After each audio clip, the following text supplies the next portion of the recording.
Olá, meu nome é Reinaldo, sou aluno da Universidade Federal de Minas Gerais e hoje eu vou apresentar para vocês algumas das aplicações da Lei de Gauss.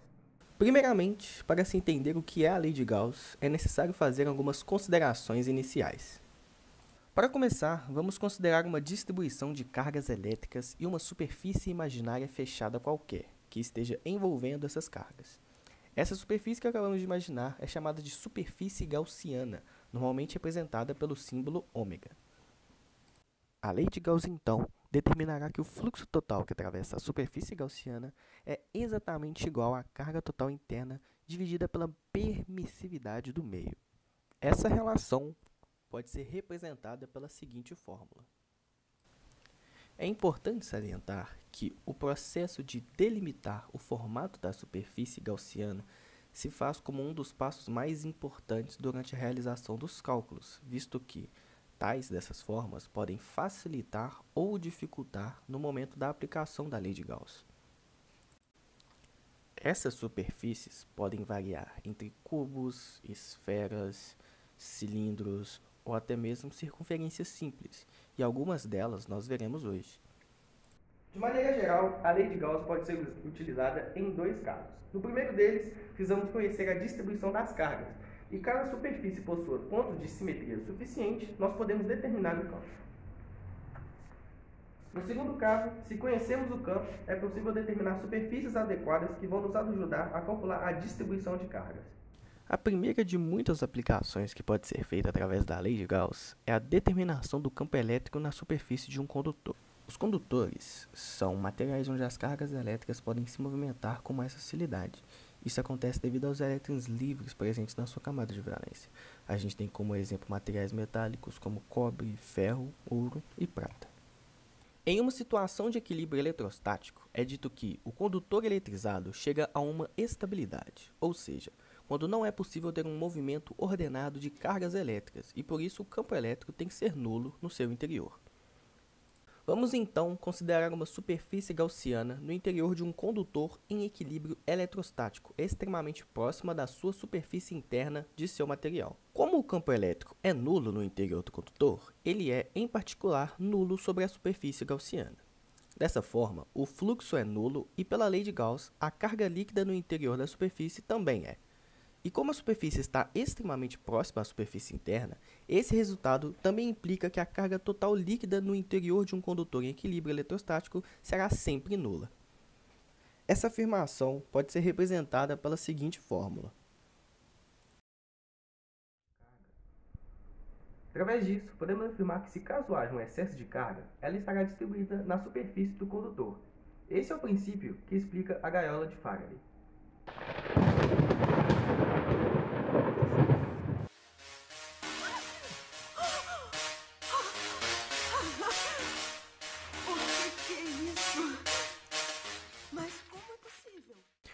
A gaiola de Faraday surgiu no ano de 1930, a partir de um experimento realizado pelo físico inglês Michael Faraday. Essa gaiola é uma forma de impedir a entrada de campo elétrico e campo magnético no interior de superfícies e estruturas condutoras. Essa gaiola, então, funciona basicamente como uma barreira de proteção contra campos elétricos e magnéticos indesejados.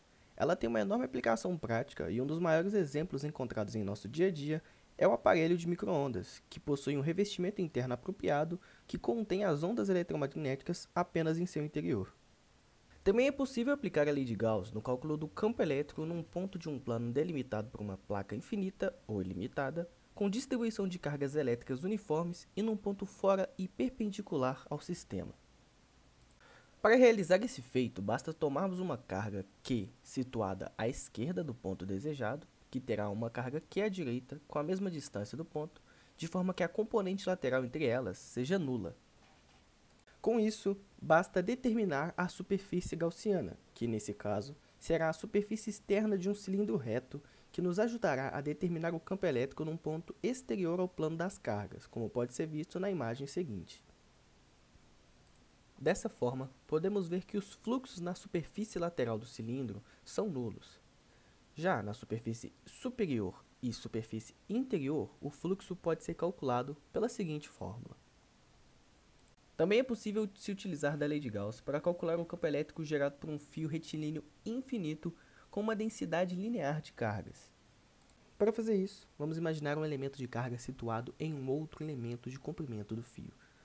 Pode-se observar, então, que o campo elétrico gerado pelo fio terá um módulo igual para os pontos a uma distância r e direção radial, como pode ser observado na imagem. Diante desse conjunto, novamente é necessário determinar uma superfície gaussiana para se resolver o problema. E nesse caso, a superfície gaussiana também será um cilindro, onde o fio retilíneo irá coincidir com o eixo de rotação do cilindro. Olhando esse cilindro por uma vista lateral, é possível observar que apenas na superfície lateral haverá fluxo de campo elétrico, enquanto que nas superfícies da base não haverá, o que implica na seguinte fórmula.